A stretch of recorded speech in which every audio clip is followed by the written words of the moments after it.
국민의힘 당무감사위원회가 오늘 당무감사 결과를 발표했습니다. 당협위원장 하위 46명에 대해서 문제가 있다고 보고 이를 컷오프 대상으로 공천관리위원회에 권고하기로 했습니다.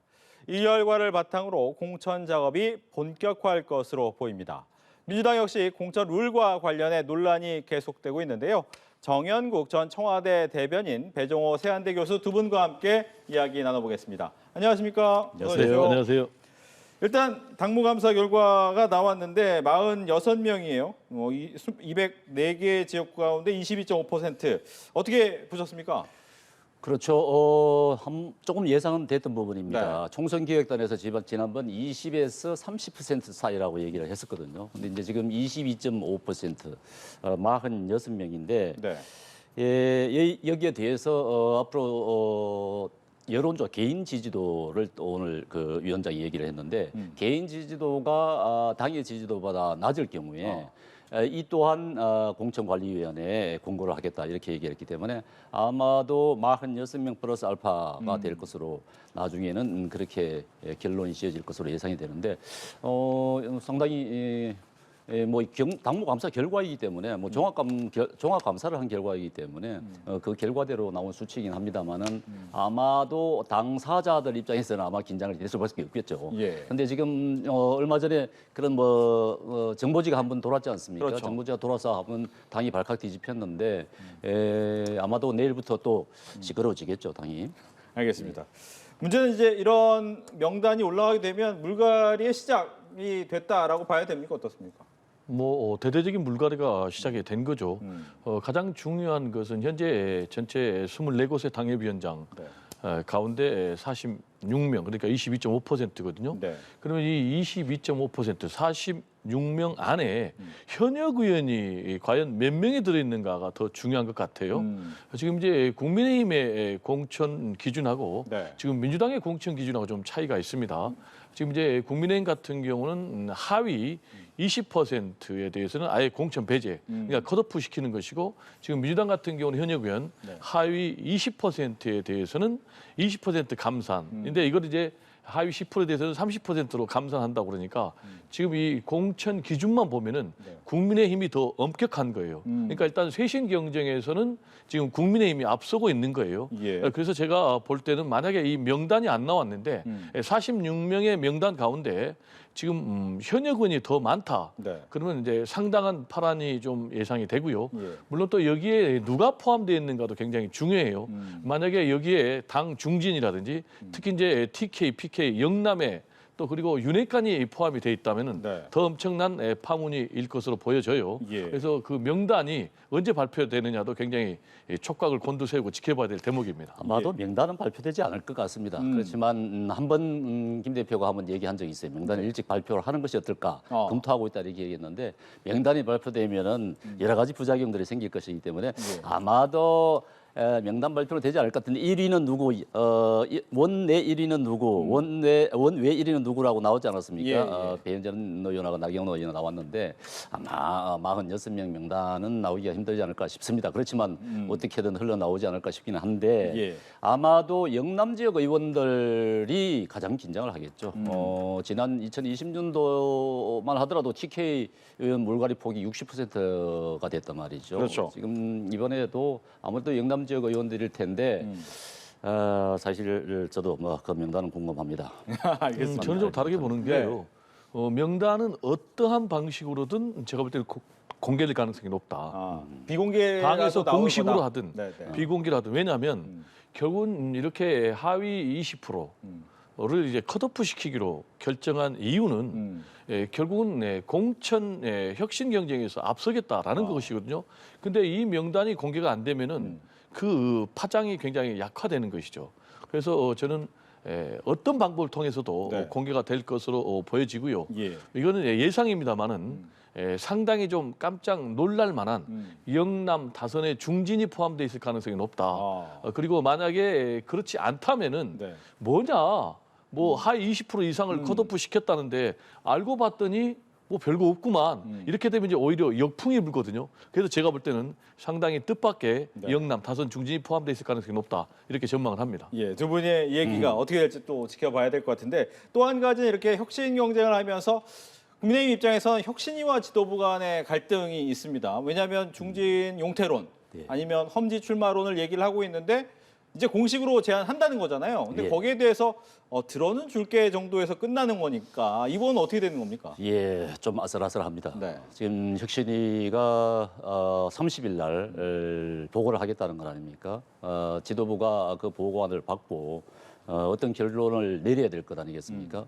그런데 혁신위안이 받아들이지 않을 경우에는 국민들 입장에서 봤을 때는 좀 혁신이라고 한다 그러면 가시적인 성과가 있어야 되는 거, 눈에 보이는 것이 있어야 되고, 정말 당이 달라지겠구나 하는 그런 기대감이 높아져야 되는 것인데, 만약에 그냥 혁신안을 보고받고 기존에 말씀하셨듯이 김기현 대표께서 말씀하셨듯이 이 혁신안의 내용은 앞으로 총선 관련 기구들에게 넘겨서 녹여내겠다.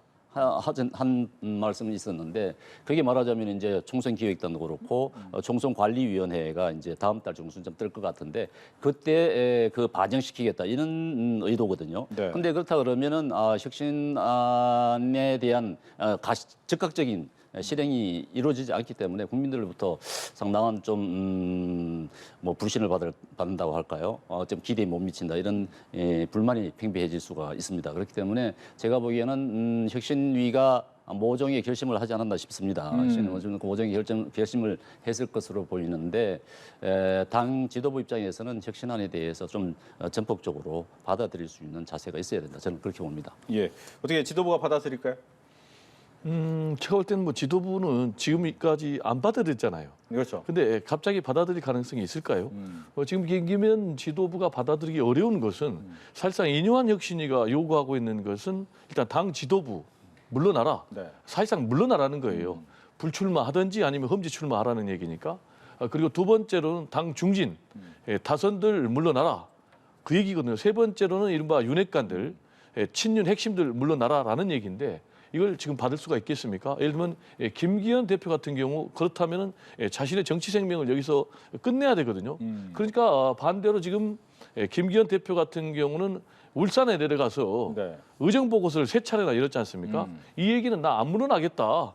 난 다음에도 다시 울산에 재출마하겠다라는 그런 일종의 시위거든요. 네. 그리고 또 장제원 의원 같은 경우도 뭐 4천 명 넘게 대규모 세과실 했지 않습니까? 이 얘기도 자신의 지역구를 포기하지 않겠다라는 일종의 시위이기 때문에 지금 이뇨한 혁신위 같은 경우는 선택지가 두 가지밖에 없어요. 하나는 조기에 해체를 해가지고 강력하게 압박을 하든지 더 이상 존재 이유가 없잖아요. 당 지도부가 혁신위 안을 받아들이지 않는데 아니면은 더 강력하게 제가 볼 때는 뭐 압박을 할 것 같은데 지금 당장은 임기가 좀 12월 24일까지니까 한 달 정도 남았으니까 30일 날 일단 권고안을 의결한다는 건 아니겠습니까? 예. 그리고 당 지도부에 요구한다는 건 아니겠습니까? 그래서 일단 이뇨한 혁신위원장은 다시 한번 더 세게 뭐 이른바 속된 말로 좀 당 지도부를 압박하겠다라는 것인데 최근에 지금 뭐 이준석 전 대표를 향해서 실언이 나와버렸단 말이에요. 네. 그래서 그 실언의 충격이 상당 부분 이뇨한 혁신위원장에게 미칠 것이고 또 이뇨한 혁신위에도 미치기 때문에 예. 과연 뜻한 그런 결과를 내낼 수 있을지 좀 미지수입니다. 실언 얘기하니까 바로 여쭤볼게요. 왜냐하면 이준석 전 대표를 향한 이야기를 하다가 이제 부모 얘기를 하는 바람에 이게 좀 논란이 커졌고 조금 전에 이제 뭐 심심한 사과의 이야기는 했지만 이걸 어떻게 수습해야 됩니까? 네, 이현 위원장 오늘 좀 전에 사과를 했던데 사실 이제 부모 얘기는 안 했으면 좋았겠죠. 네. 사실 그 부모 얘기까지 꺼내 들고 얘기할 이유는 없었는데 거기에 대해서는 이현 위원장의 실수라고 보여집니다. 거기에 대해서 또 적극적으로 사과를 했고 또 민주당 어느 분은 뭐 폐륜까지 얘기하고 그러는데 뭐 이준석 대표도 그랬죠. 이준석 대표도 패드립이라고 폐륜을 언급하고 있는데 뭐 폐륜까지 언급할 정도로 비판받을 정도의 생각으로 한 것 같지는 않습니다. 이뇨한 위원장이 뭐 이준석 대표를 지금도 끌어안으려고 하는 지금도 당으로 모시려고 하는 그런 노력들을 하고 있지 않습니까? 그런 점에서 봤을 때는 좀 애정어린 표현으로 그렇게 말씀을 하신 거 아닌가 싶습니다. 예. 그러면 추가로 더 질문 드리면 이준석 대표를 끌어안고 싶다 하는데 이준석 대표가 함께 할 수 있는 가능성이 있습니까? 글쎄요, 지금 엊그제 그 대구에서 상당히 많은 숫자의 젊은이들을 모아서 토크 콘서트를 했던 것 같은데 상당히 이제 본인은 창당을 향해서 신당 창당을 향해서 가고 있는 것 같아요. 그러면서 새 결집을 계속 하고 있는 것 같고, 그렇죠. 특히 젊은층을 끌어모으고 있는 상황인데 이게 제가 보기에는 어떤 면에서는 정치권에 자주 보듯이 극대 극일 때 타협을 또 쉽게 또 할 수 있는 그런 부분이 있지 않습니까? 이준석 대표가 이렇게 본인의 지지 세력들을 계속 끌어모으면서 어느 단계에 가다가 당과 또 합칠 수 있는 부분도 있고 저는 그런 기대를 갖고 있습니다. 당 국민의힘 입장에서는 이번 총선이 매우 중요한 그런 선거가 아니겠습니까? 그렇기 때문에 모든 사람들을 다 끌어모아야 되는 그런 상황이기 때문에 결코 이렇게 흩어져서는 안 된다. 그런 의미에서 보면은 이준석 대표도 그렇게 해서 뭐 지난번도 그런 사례가 있지 않습니까? 윤석열 대통령과의 그런 관계도 있었는데 다시 한번 또 화합하는 모습이 이루어지지 않을까 기대를 합니다. 예. 인 위원장의 발언 그리고 사과 여기에 대한 얘기 듣겠습니다. 일단 뭐 이완 위원장이 실언한 거는 맞고요. 즉각적으로 사과한 것은 잘했다 이렇게 봅니다. 그런데 중요한 것은 네. 이준석 전 대표하고 지금 이완 혁신위원장하고 사이에 지금 가시도친 설친이 오고 가고 있지 않습니까? 네. 그럼 왜 이렇게 가시도친 설친이 오고 가느냐 이걸 봐야 돼요. 일단 이완 혁신위원장하고 이준석 전 대표는 일종의 제로섬 관계입니다. 그게 무슨 얘기냐? 이완 혁신위가 성공을 하려면은 제가 볼 때는 이준석 전 대표의 정치적 공간이 없어야 돼요. 그리고 또 이준석 전 대표 입장에서는 신당을 창당하려면은 네. 이완 혁신위가 실패를 해야 되는 거예요. 그래서 일종의 제로섬 관계가 되는 거예요. 그래서 이제 이완 혁신위원장이 다짜고짜 이준석 전 대표가 부산에서 토크쇼 하는 데를 찾아갔지 않습니까? 네. 사실 토크쇼를 찾아간 것은 뭐겠습니까? 포용하겠다는 것 아니겠습니까? 포용하기 위해서는 사전에 조율해야 되는 것 아니겠습니까? 네. 근데 사전에 조율도 하지 않고 갔다라는 얘기는 내가 이렇게 포용하려고 노력한다. 근데도 이준석 전 대표가 나를 홀대한다라는 일종의 언론 플레이라고 봐야 돼요. 이거를 이준석 전 대표가 아니까 굉장히 불쾌한 거예요. 속된 말로 좀 괘씸한 거예요. 그러니까 미스터 린튼 이렇게 하면서 영어로 얘기를 했단 말이에요. 이 얘기는 뭐겠습니까? 지금 당신은 푸른 눈의 한국인이야. 영어가 모국어잖아. 그리고 또 한국 사람도 아니잖아. 이런 정체성을 건드린 거예요. 그래서 여기에 대해서 지금 발끈해가지고 지금 이완 혁신위원장이 이준석은 이른바 버리장머리가 없다. 도덕이 없다. 부모가 좀 잘못 가르쳤다. 이렇게 공격을 했는데 이 부분은 굉장히 잘못됐고 앞으로 과연 그러면 이준석 전 대표는 어떤 선택을 할 거냐. 물론 마지막 빅딜 가능성은 남아 있습니다. 그런데 이준석 대표가 방금 전에 메시지를 던졌거든요. 그 얘기는 양치기 소년을 얘기했어요. 네. 그 얘기는 뭐냐? 내가 만약에 이런 상황에서 신당 창당을 안 하고 빅딜을 하면 나는 양치기 소년이 된다. 그 얘기는 이제 나는 무조건 신당 창당을 한다라는 그런 얘기. 그리고 또 하나 중요한 얘기를 했어요. 뭐냐? 선거에서 져도 상관없다. 나는 의미 있는 도전을 하면 좋다라는 메시지를 던졌기 때문에 지금까지의 메시지를 보면은 이준석 전 대표는 대구에 그것도 단기로 출마하는 것이 아니고 동지들과 함께 특히 국민의힘 공천 탈락한 사람들과 함께 아마 깃발을 들고 나설 것이다. 그리고 이준석 전 대표가 대구에서 신당 창당의 깃발을 들고 도전한다면 상당한 파란이 예상이 되고 전체적인 그림에서 국민의힘에는 대재앙 그리고 국민의힘의 총선 참패로 이어지지 않을까 이렇게 전망이 됩니다. 여기에 대한 얘기 들어야겠습니다. 이준석 신당이 뜨면은 국민의힘의 대참사뿐만 아니고 민주당도 마찬가지입니다. 왜 그렇습니까? 민주당 쪽에서도 민주당 이재명 대표 체제를 못마땅해하는 사람들 많지 않겠습니까? 그 지지자들도 마찬가지로 국민의힘에 가지 않고 민주당 쪽으로 약간 가 있던 분들, 이분들도 다시 이제 중도층 사람들이 이제 움직이기 시작한다 그러면은 좌측에 있는 중도층 이 부분들이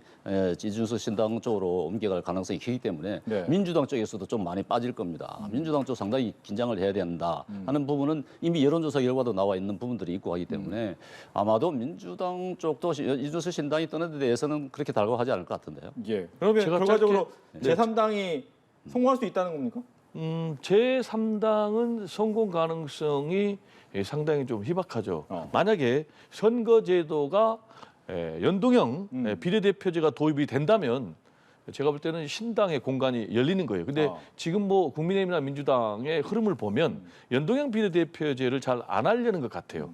그렇다면은 결국은 제가 볼 때는 뭐 당선을 세력화시킬 만큼 그렇게 많은 숫자 갈 것 같지는 않고 다만 중요한 변수는 된다. 특히 수도권 그리고 또 부산 같은데 1,000표, 2,000표로 당락을 가르는 그러면 누구에게 더 재앙일까? 제가 볼 때는 민주당도 상당 부분 이탈 세력이 있겠지만은 총합을 따지면은 결국은 국민의힘 측이 더 큰 재앙을 입는다. 그래서 1,000표, 2,000표로 승부가 갈리는 곳 수도권 부산에서 결과적으로 그래서 민주당이 크게 이익을 얻고 그리고 또 국민의힘이 참패로 이어질 것이다. 왜냐하면 어쨌든 간에 지금 이준석 전 대표 같은 경우는 보수 세력이에요. 그리고 아시겠지만은 우리나라 대한민국 정치 역사상 처음으로 30대 당대표가 나왔어요. 그러면 이준석 전 대표가 국민의힘 당대표로 뽑히는 과정에 있어서는 보수 세력 그리고 TK 세력도 또 상당히 지지를 해줬거든요. 그러면 지금 TK나 보수 세력들은 어떻게 볼까?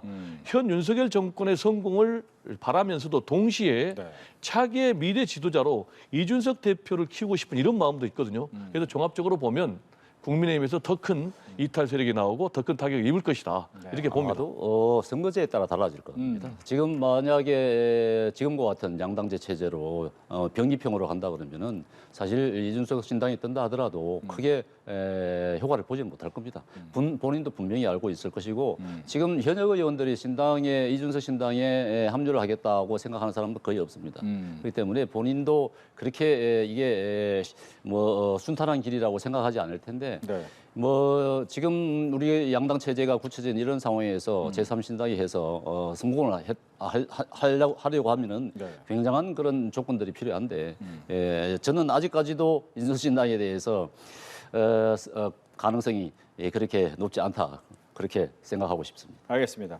다음으로는 이제 하태경 의원 얘기 해볼게요. 하태경 의원 같은 경우에 험지 출마하겠다라고 하면서 이야기를 하고 빠르게 선점하는 거예요. 이거 뭐 어떻게 봐야 됩니까? 종로 나오겠다고 했는데. 그러게 왜 종로인지 모르겠습니다. 그 최재형 의원이 우리 당에서 있고 한데 험지 출마하겠다 수도권으로 오신 건 좋아요. 좋은데 거기까지는 좋았는데 갑자기 종로에 출마하겠다고 하는 바람에 사실 당 내에서도 상당히 좀 약간 곤혹스러운 부분이 없잖아 있는 것입니다. 최재형 의원이 없다 그러면 모르지만 수도권에 지금 민주당 의원들이 수없이 많은 곳에 있지 않습니까? 그 어느 한 지역에 가서 쟁취를 해오신다면은 훨씬 더 당에 도움이 되고 할 텐데 그런 경쟁력을 또 갖고 있는 분이고 하기 때문에 그런데 종로에 간다. 이제 본인은 이제 어떤 큰 꿈을 가지고 계신 거겠죠. 거기에서 이제 본인의 체급을 또 올리고 싶은 그런 생각이 계신 것 같은데 제가 볼 때는 좀 아쉬운 부분이 없지 않아 있습니다. 알겠습니다. 종로 출마 어떻게 보셨습니까? 제가 볼 때는 하태경 의원 입장에서 잘 선택한 것 같은데요. 왜냐하면 지금 본인이 마땅히 갈 곳이 없어요. 그리고 뭐 이른바 험지라는 곳에 가면 떨어질 것이 불보듯 뻔하거든요. 그런데 지금 본인은 계속해서 종로를 험지로 지금 규정을 하고 있어요. 그러면서 지난번에 최재형 의원이 보궐선거로 당선이 됐는데 그때 이제 민주당이 무공천을 했거든요. 그래서 그렇죠. 당선이 된 거기 때문에 이건 뭐 결코 경쟁에서 얻은 지역이 아닌 험지라고 분류할 수 있다.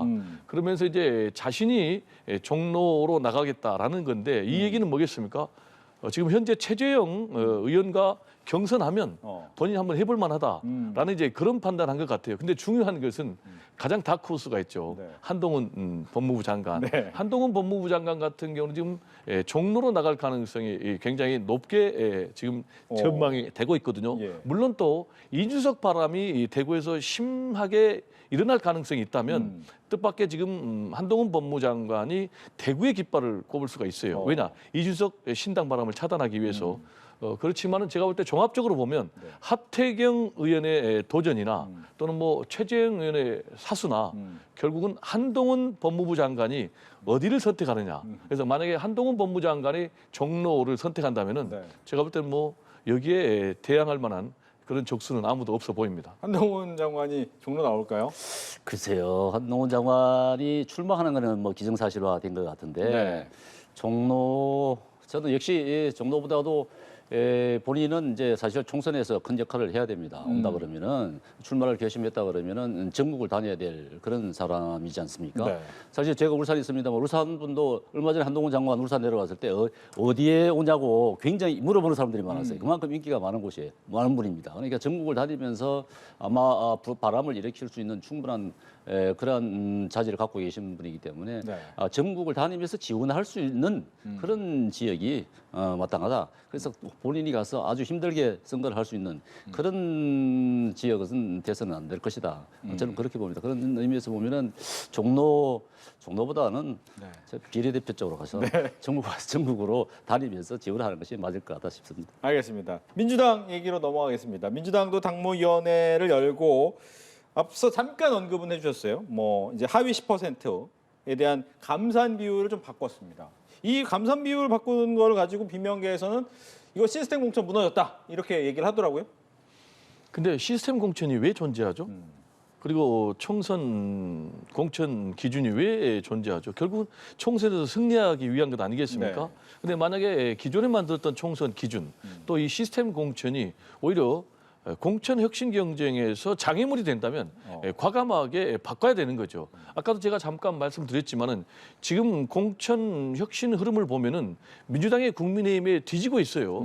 지금 뭐 이뉴한 혁신위원장을 내세워 가지고 여러 가지 지금 혁신위가 안을 내놓고 있지 않습니까? 네. 뭐 전 지역을 뭐 전략공천 원천 벤지한다든지 또는 뭐 비례 50%를 뭐 청년 비례를 뭐 공천한다라든지 그리고 또 뭐 당 중진들 또는 뭐 지도부들 다 험지 출마하라든지 불출마하라든지 그리고 또 아까 우리가 논의했던 하위 20%에 대해서는 완전 컷오프 지금 플러스 알파까지 나왔단 말이에요. 네. 이런 상황에서 지금 민주당 같은 경우는 하위 20%에 대해서 지금 뭐 30% 감산한다.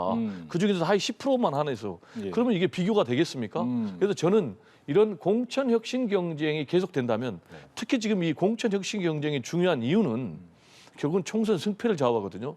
그러면은 국민의힘이 장군 때리면 민주당도 멍군 나갈 수밖에 없다. 그런데 이번에 멍군으로 나온 게 하위 10%에 대해 30% 감산 내놨거든요. 이건 턱없이 부족한 거예요. 그래서 제가 볼 때는 앞으로 민주당도 대대적인 특히 현역인에 대해서 공천 물갈이를 해야 되겠고 그러기 위해서는 저는 민주당에게 좀 주문하고 싶은 것이 시스템 공천을 뛰어넘는 혁신 공천을 해야만이 총선에서 승리할 수 있다라는 좀 얘기를 드리고 싶습니다. 예. 혁신을 위해서는 더 해야 된다라고 얘기를 하셨어요. 전적으로 공감합니다. 민주당은 지금 공천 혁신 경쟁을 벌이고 싶은 생각이 없는 것 같습니다. 지금 하는 거 보면은 네. 지금 대의원제 손보고 있는 것 아니겠습니까? 대의원제는 내년 전당대회를 준비하는 것입니다. 내년 전당대회를 준비하고 있는 그런 상황인데 공천과 관련해서는 지금 말씀하신 대로 지금 현행 20%를 30%를 상향하겠다. 하위 20% 의원에 대해서 이것은 뭐 그 점수를 감산을 하겠다는 것이거든요. 예. 국민의힘 같은 경우는 20%를 공천을 배제하겠다는 것인데 점수를 감산하겠다는 것입니다. 20% 30% 상향하겠다는 것은 그럼 뭐 얼마나 되겠습니까? 그럼 전혀 의지가 없는 것입니다. 그러니까 공천과 관련한 혁신의 의지는 전혀 없고 지금 당장 이 대의원제에 손본다는 것은 이재명 대표 지금 뭐 자신의 당을 갖다가 더욱더 사당화를 공고하는 그러한 체제로 계속 끌고 가는 그런 상황이라고 말할 수밖에 없습니다. 누구나 국민들도 그렇게 보고 있습니다. 그렇기 때문에 아마 민주당 입장에서는 이런 공천 경쟁에서 여야가 공천 혁신 경쟁을 벌이면은 정치 혁신에 큰 도움이 되는 것이거든요. 네. 그런데 빨리 민주당이 그런 부분 국민의힘과 좀 이렇게 공천과 관련한 혁신 경쟁을 좀 벌이는데 동참했으면 좋겠습니다. 지금 뭐 대의원제 축소 얘기를 함께 해주셨는데 즉 내년 8월이에요. 그때 있을 전당대회에서 대의원보다는 권리당원의 표를 좀 더 세게 만들겠다라는 게 이제 주 포인트 같은데 그렇게 되면 결국 열혈 지지자들을 더 데리고 오는 거 아니냐라는 지적이 있잖아요. 뭐 그건 이제 비명계의 주장인데요. 일단 이러한 개정 방향이 맞느냐라는 것과 관련해서는 저는 맞다 이렇게 봅니다. 왜냐하면은 기본적으로 표의 등가성 원칙이 맞거든요. 그러면 1인 1표주의로 가야 되는데 네. 지금 보면은 대의원 한 표가 권리당원의 60표의 효력을 갖고 있거든요. 그러니까 표의 등가성에서 상당히 문제가 있는 것이죠. 그래서 지금 이제 민주당 같은 경우는 이걸 20대 1 이하로 지금 낮추겠다라는 것인데요. 이 방향은 저는 맞다라고 생각을 합니다. 다만 시기와 관련해서는 네. 지금 민주당 같은 경우는 총선에서 이기기 위해서는 당의 단합이 굉장히 중요하거든요. 그러면 이 문제가 내년 8월에 있을 전당대회의 문제거든요. 그렇죠. 그러면 왜 총선 직전에 이 문제를 꼭 처리해야 되느냐라는 문제와 관련해서는 저도 좀 개인적으로 과연 이게 바람직한 선택인가 좀 의문이 있고요. 네. 아까 이제 우리 이 대변인께서 말씀하신 공천 물갈이에 관련해서는요. 현역 의원 같은 경우에 원천 공천에서 배제하지 않는다면은 공천 물갈이가 좀 어려워요. 그리고 공천 물갈이라는 것은 기본적으로 현역 의원들을 물갈이해 주는 걸 원칙을 하거든요. 네. 근데 현역 의원들을 민주당 같은 경우 다 경선 무대에 올려가지고 20% 내지는 30% 감산한다? 네. 그래가지고는 공천 물갈이가 거의 어렵죠. 그래서 제가 볼 때는 민주당도 공천 혁신의 의지가 있다면은 국민의힘처럼 하위 20%에 대해서는 원천 배제를 하는 것이 맞다. 그리고 또 제가 볼 때는 뭐 감사는 하더라도 확실하게 문제가 있는 사람은 공천에서 승리할 수 없도록 뭐 50% 이상 한다든지 이런 과감한 그런 혁신 공천의 기준을 만들어야지 국민들로부터 야 민주당이 정말로 혁신 공천 하구나라고 인정받을 수 있지 않나 이런 생각이 좀 듭니다. 네. 마지막으로는 예산 얘기합니다. 예산이 이제 12월 3일인가요? 12월 3일까지 처리를 해야 되는데 보니까 지금 제대로 잘 안 되고 있다라고 하면서 여야가 서로를 향해서 좀 얘기를 하고 있습니다. 책임론을 하고 있는데 먼저 국민의 입장에서는 민주당이 지금 많은 것을 좀 삭감하고 있다 이런 부분에 대해서 얘기를 하고 있어요. 뭐 민주당은 지금까지 법안 마련할 때도 그렇고 네. 자신들이 원하는 방향대로 다 하고 있지 않습니까? 뭐 숫자의 우위를 충분히 활용하고 있는데 예산도 마찬가지인 것이죠.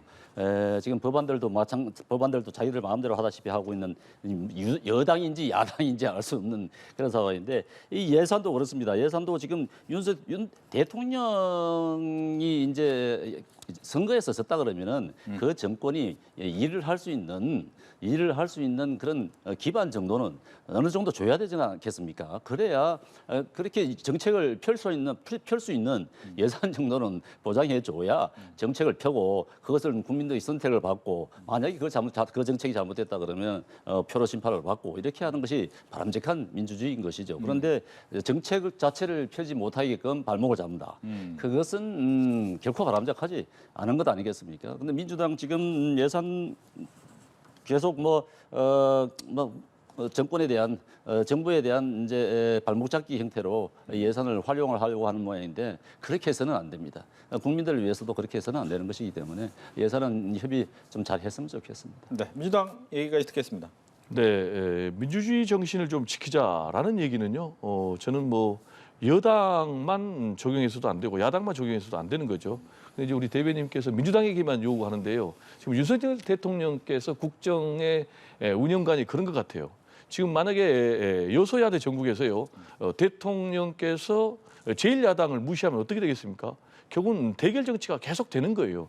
그리고 뭐 제1야당 대표에 대해서 계속해서 검찰권 이용해서 탄압하고 그러면 이제 정치가 실종이 되고 지금 그런 상황이 벌어지고 있는 것 아니겠습니까? 그리고 또 국회에서 법안 처리되면은 대통령이 완전 거부권 행사를 하고 있는 것 아니겠습니까? 그럼 어떻게 정상적인 정치가 될 수 있겠습니까? 그래서 제가 볼 때는 서로 존중을 좀 해야 되는데 예산안 같은 경우도요. 이게 실질적으로 여야가 협의돼야 됩니다. 근데 구체적인 실질적인 예산안 내용을 아직까지 제시를 안 하고 있다는 것 아니겠습니까?